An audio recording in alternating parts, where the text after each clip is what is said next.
you'll need a flat trim tool and some tape.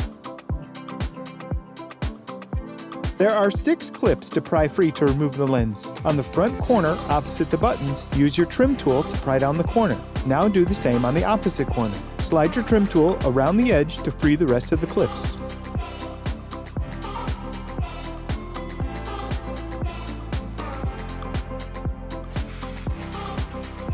We highlight here where the clips attach the lens to the housing.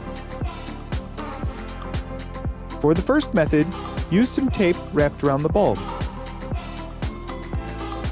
Pull the tape to remove the bulb. For the second method, if you can reach the bulb with your fingers, you can just pull the bulb out.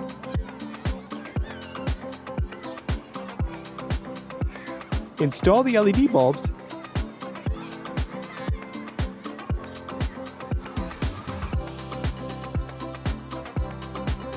and test both.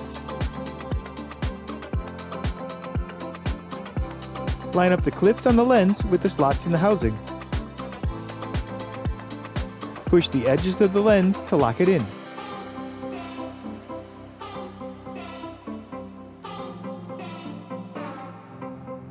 The incandescent bulbs don't do much to light up the interior. These new LED bulbs light up the entire cabin all the way to the floor.